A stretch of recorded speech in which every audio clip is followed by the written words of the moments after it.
कल यानी 11 दिसंबर को इंटरनेशनल माउंटेन डे है। हमारे साथ मौजूद हैं माउंटेनियर भावना डहरिया जी। भावना जी किसी परिचय की मोहताज नहीं हैं। आपका जन्म मध्य प्रदेश के छिंदवाड़ा ज़िले के तामिया गांव में हुआ था। आपने माउंट एवरेस्ट सहित दुनिया के 4 महाद्वीपों के सर्वोच्च शिखर पर भारत का झंडा फहराकर देश का नाम रोशन किया है। आइए भावना जी से बात करते हैं। मैम, जैसा कि आप माउंटेनियर हैं, आपने बहुत सारे माउंटेन पर्वतों पर चढ़ाई की है, तो किस तरह के चैलेंजेस सामने आते हैं एक माउंटेन को देखने में और उसको चढ़ने में?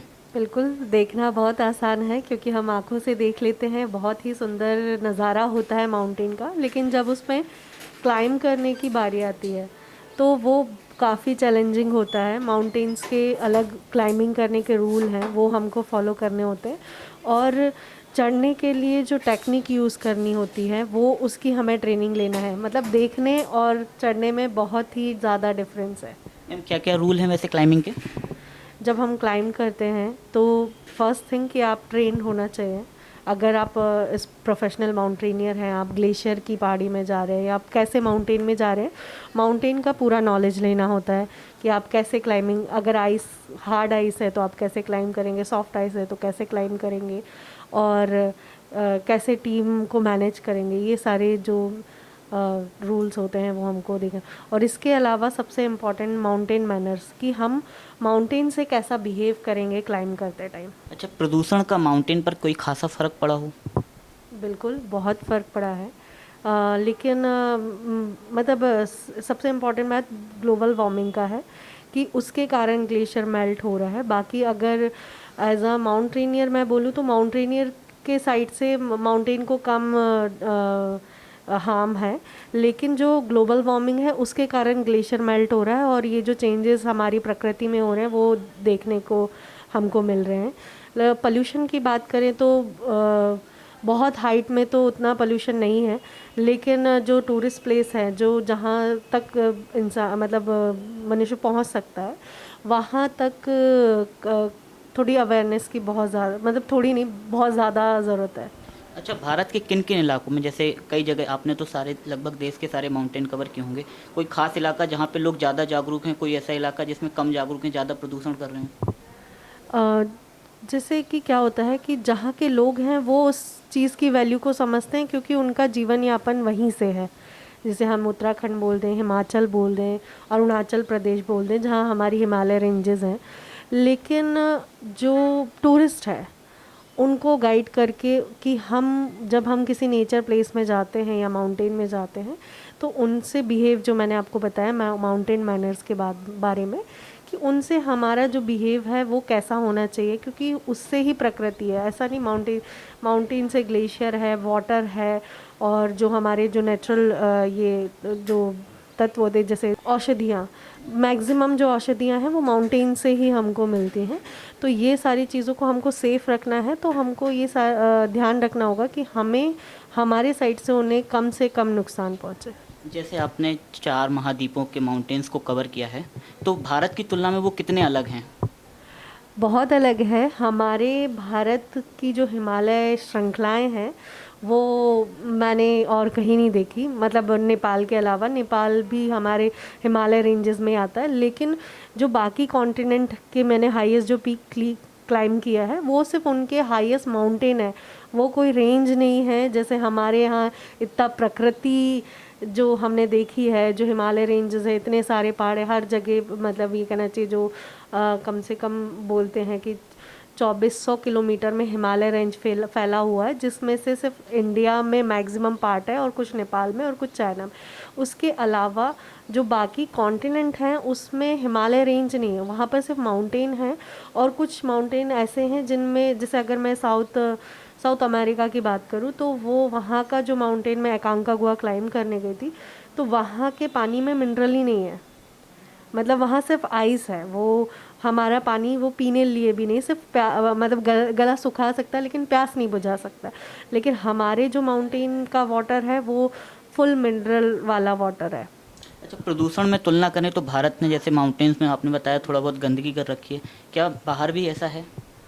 बाहर भी बहुत सारी जगह ऐसा नोटिस हुआ है कि लेकिन क्या होता है कि जैसे कुछ हमारे ओपन माउंटेन्स हैं जहाँ पर टूरिस्ट प्लेस ऐसे भी जा सकता है, लेकिन ये जो कॉन्टिनेंट वाइज माउंटेन है ये किसी ना किसी नेशनल पार्क के अंदर रिज़र्व हैं, तो इसमें बहुत ही स्ट्रिक्ट रूल है। जैसे हमारे यहाँ भी कुछ रिज़र्व एरिया होता है जहाँ पर आज भी कोई पोल्यूशन नहीं है, लेकिन जो ओपन एरिया है वहाँ पर हम किसी को रोक नहीं पाते हैं, अवेयरनेस ही फैला सकते हैं, इसके अलावा और कुछ नहीं कर सकते। तो जैसे कि अगर अफ्रीका की बात करें तो किलिमंजारो वहाँ का हाईएस्ट माउंटेन माना जाता है, तो वहाँ पर वो एक किलिमंजारो नेशनल पार्क के अंदर रिज़र्व में आता है, तो वहाँ पर जो रूल हैं वो बहुत स्ट्रिक्ट है। आपको आपके हर जगह वहाँ उनके गाइड्स लगे हुए हैं कि जो ये नोटिस करते हैं कि किसी के थ्रू ऐसा ना किया गया हो। बाकी ये जो मैं जहाँ तक टूरिस्ट जाता है वहाँ की बात बता रही थी, अगर इंडिया के माउंटेन की बात की जाए या नेपाल में अगर एवरेस्ट की बात की जाए, तो एवरेस्ट में हम जो पोल्यूशन होता है या जो क्लाइंबर जाते हैं या उनका जो वेस्ट मटेरियल होता है उसको वापस लाने के लिए हम नेपाल गवर्नमेंट को अलग से चार्जेस देते हैं कि वो एक क्लीनिंग का अलग से जो टीम जाती है वो उस पूरा जो वेस्ट मटेरियल होता है उसको वो नीचे लेके आती है। तो इसमें ये नहीं है कि सिर्फ माउंटेनियर्स की ही गलती के कारण कचरा फैल रहा है या पोल्यूशन हो रहा है, ये कहीं ना कहीं सिस्टम की भी गलती है। क्योंकि हम जैसे अगर मैं मेरी बात करूं तो मैं जब एवरेस्ट गई थी तो मैंने अपना अगर एक चॉकलेट भी खाया तो मैंने रैपर को उसको काठमांडू तक डिस्पोज करने के लिए मैं लेके आई, लेकिन उसके अलावा भी मैंने हमारे पूरे एक्सपीडिशन में एक चार्ज होता है कि आपको क्लीनिंग के चार्जेस देने होते हैं, तो वो भी एक मतलब वो फुल फीस के साथ ही इंक्लूड रहता है। तो वो जब हम पैसे देते हैं तो उनकी एक अलग से टीम जाती है और वो इस क्लीनिंग को कंटिन्यू करती है। अगर कहीं पर ऐसा कोई बेस कैंप में छूट गया हो सामान हो या कुछ हो तो वो अलग से वो टीम जाती है और वो सारा क्लीनिंग करके वापस लेकर, तो अगर कहीं कुछ कमी पड़ी तो फिर वो उनसे कमी पड़ती है कि अगर उनने उनका काम सही से नहीं किया, तो सिस्टम को भी थोड़ा स्टक होना पड़ेगा। अच्छा, माउंटेन के संरक्षण के लिए आप कोई काम कर रही हो या किसी संस्था से जुड़ी हो या भविष्य में करना चाह रही हो? बिल्कुल, जैसे मैं बहुत सारे ऐसे संस्थाओं से जुड़ी हुई हूँ जो माउंटेन के लिए काम करते हैं। जैसे फर्स्ट तो IMF ही है, इंडियन माउंटेनिंग फाउंडेशन। ये मतलब जो हमारे इंडियन हिमालय रेंज है उनमें एक्सपीडिशन कराता है और बहुत सारे माउंटेनियर्स उनके साथ जाके अपना ये कहना चाहिए एक्सपीरियंस लेते हैं। जैसे मैंने भी जब स्टार्टिंग की कोर्स के बाद तो मैंने काफ़ी एक्सपीडिशन इंडियन माउंटेनिंग फाउंडेशन के साथ किए, लेकिन इसके अलावा इस संस्था से जुड़ने का खास रीज़न मेरा ये भी था कि ये माउंटेन की सेफ्टी को भी ध्यान रखता है। जैसे वो क्लीनिंग एक्सपीडिशन कराता है, सिर्फ माउंटेन में नहीं कि टॉप जो मेन है माउंटेन उसमें नहीं, जो टूरिस्ट पॉइंट है जैसे हिमाचल हम चले गए उनका कोई ऐसा वैली एरिया है वहाँ पर वो भी क्लीनिंग एक्सपीडिशन करते हैं, जिसमें मैं भी कई बार बहुत सारी जगह जैसे हिमाचल में मैं गई हूँ उनके साथ। हम सिर्फ माउंटेन में जाते हैं और जितना भी वेस्ट वहाँ पर कचरा टूरिस्ट फैलाए होते हैं या कहीं पर कैसे भी प्रकार का कचरा वो हम सब उठा के नीचे लेके आते हैं। अच्छा, जो आम इंसान जैसे माउंटेन सिर्फ घूमने के पर्पज़ से जाता है तो वो क्या क्या चीज़ें ना करे उधर पे ताकि आपके सामने चैलेंजेस खड़े ही ना हों?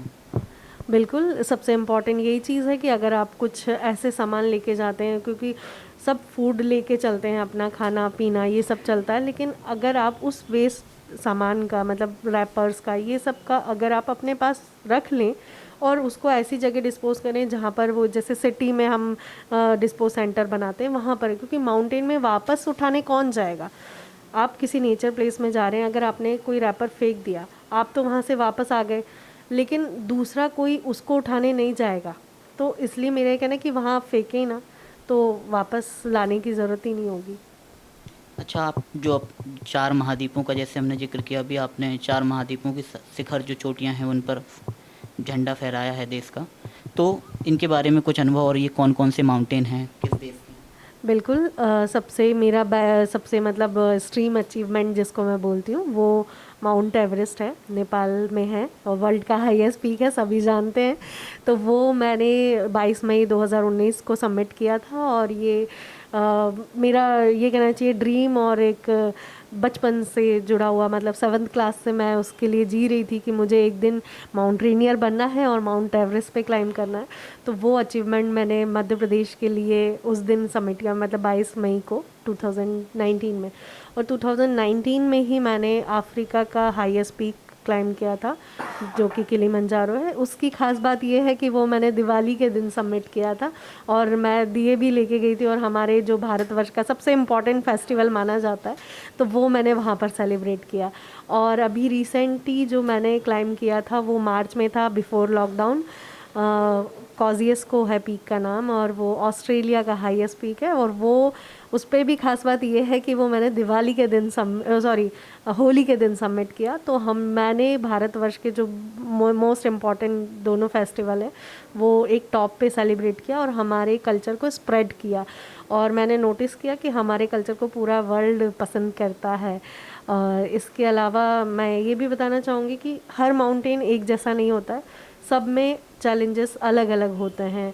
एवरेस्ट में अलग थे, इस माउंटेन में, अफ्रीका के माउंटेन में अलग, और हमारे जो इंडिया के भी जो माउंटेन है सबका टेक्निकल पार्ट अलग होता है, अलग टेक्निक से हमको क्लाइम करना होता है। अच्छा, ऐसे लोग जो माउंटेनियर बनने का सपना संजो रहे हैं उनके लिए कोई ख़ास राय, वो क्या करें? बिल्कुल, सबसे इम्पॉर्टेंट चीज़ अगर आप माउंटेनियर बनना चाहते हैं तो फिज़िकल से ज़्यादा मेंटली स्ट्रांग होना होता है, क्योंकि माउंटेन एक ऐसी जगह है जहाँ पर आप जब जाते हो तो आपकी सारी इंद्रियाँ खुल जाती है, मुझे तो ऐसा लगा। और कई बार आप डिसीज़न नहीं ले पाते हैं, और मतलब मैं आपको माउंटेन्स में जाने के लिए पहले अपने आप को जज भी करना होता है। ऐसे नहीं कि आपने सोचा कि आप माउंटेन में जा सकते हैं, आपको हाइपोथर्मिया, आईएमएस, जो आपको हाई एल्टीट्यूड सिकनेस होती है, ये सारी चीज़ों को अपनी बॉडी में उसका क्या इफ़ेक्ट पड़ रहा है, आप उसके लिए और क्या तैयारी कर सकते हैं, ये सब आपको अपने आप में जज करना होगा। और सबसे इम्पॉर्टेंट चीज़ कि आपको कोर्स करना होगा, और फिर उसके बाद आप माउंटेनियर बने, फिर ही माउंटेन में जाए, क्योंकि बिना ट्रेनिंग के मुझे नहीं लगता कि माउंटेन आपको एक्सेप्ट करेगा। तो ये थी माउंटेनियर भावना डहरिया जी। इन्होंने पीपल समाचार के ऑफिस आकर हमें अपना इतना कीमती समय दिया, उसके लिए मैम का बहुत बहुत धन्यवाद।